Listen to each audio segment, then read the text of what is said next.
I want to talk about how to properly mount a scope onto a accurized rifle or a sniper rifle. All right, the first thing you want to do is don't touch the scope, adjust the stock first. Most of your good stocks now are adjustable for comb and for length. So first thing you do is size the stock properly to the shooter.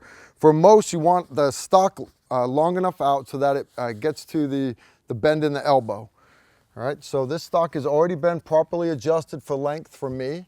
It's good to go. Next thing I want to do, then I want to take the scope. I've already got it loosely set in the rings, and I want to mount it on the gun. All right, get it so it sits nice and level first. Roughly where I wanted it, that ain't it.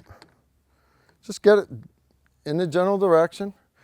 All right, and then you're going to want to check your eye relief. Just make sure the eye relief is almost right, not that big a deal. All right, so get behind the gun. Eye relief, not quite good enough yet. I need to bring it back just a little bit more. You notice it's still just a little bit. Yeah. Actually, that's not bad. We can work with that for right now. All right, so what I'm going to do is that's close. All right, so what I'm going to do is I'm going to slide those rings forward. All right, what I'm doing is there is a little bit of play inside the Picatinny rail. I'm sliding the rings forward in those slots because recoil of the gun is going to slide them forward anyways. Once I have them forward, then all I'm going to do is I'm going to torque them down for 65 inch-pounds.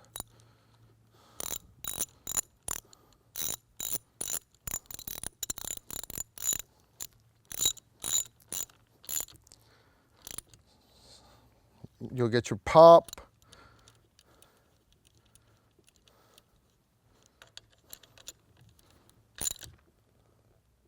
Go till you get that pop again.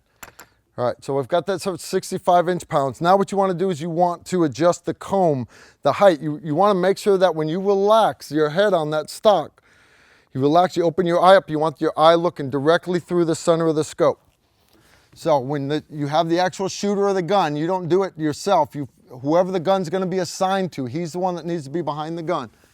When he gets behind it and relaxes, opens up his eye, I'm way too low, right? So you're going to loosen up the stock. Now, on this puppy here, I've already marked it where correct is for me, but I'm going to double check it again. Close my eyes, relax. That puppy's dead on, balls accurate. Right where I want it. All right, now what I'm gonna do is I'm actually, because I still have the scope loose, right, I'm gonna slide the scope forward.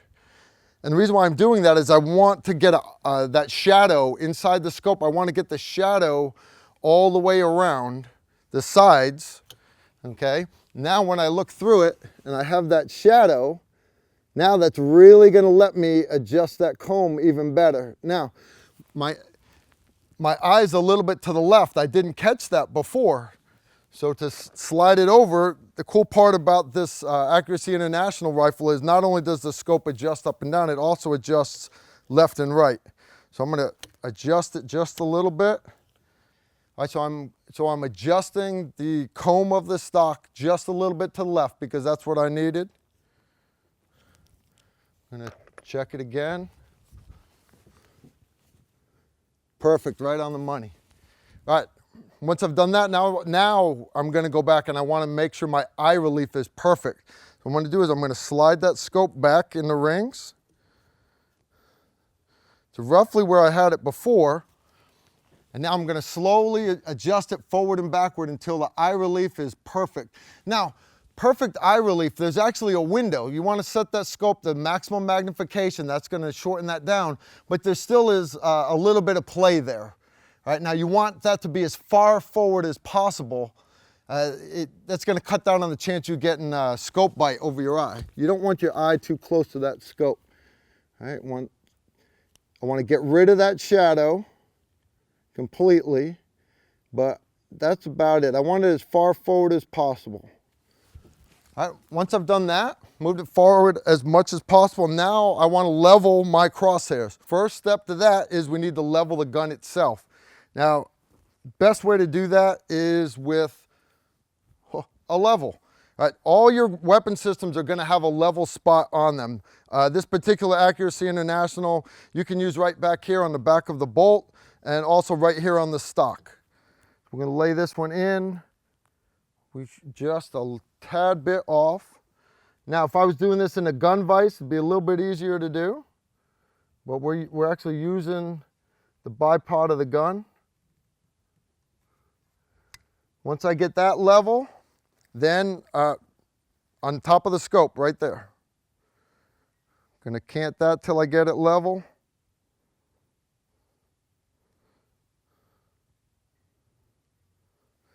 Once I get it level, I'm gonna verify one more time. Correct. Correct. I'm gonna leave it there, and I'm gonna I'll apply a little bit of Loctite to all these screws, and I'm gonna tighten them down. A little bit on one side, a little bit on the other side. Slowly work your way around.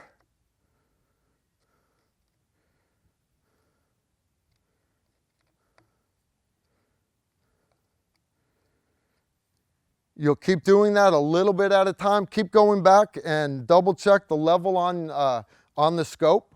All right. Another way to do it is you can actually hang a plumb bob out at distance and actually level your crosshairs that way. All right, but it's imperative that you make sure that the scope is level. If you want to add a scope level afterwards, that's fine, but you've got to actually level the crosshairs on the gun first, then you can add a level to it. Once you're done doing that, then the last step is get down and adjust that ocular focus. All right, so what that is I want those crosshairs to be crystal clear. So I've got everything adjusted properly. I want to take the parallax adjustment knob, set it all the way to parallax. Just find some out at the sky, blank wall somewhere. You don't have to look at anything. You're just looking at the crosshairs. I'm just looking at the reticle itself. You're going to look through and then adjust the ocular focus adjustment. Make that puppy crystal clear. Done that, this scope is mounted properly. We're gonna let our Loctite set and for a few hours, and then this gun is ready to go out and shoot. That's how to properly mount a scope on a sniper rifle. If you have any questions or comments, leave them below.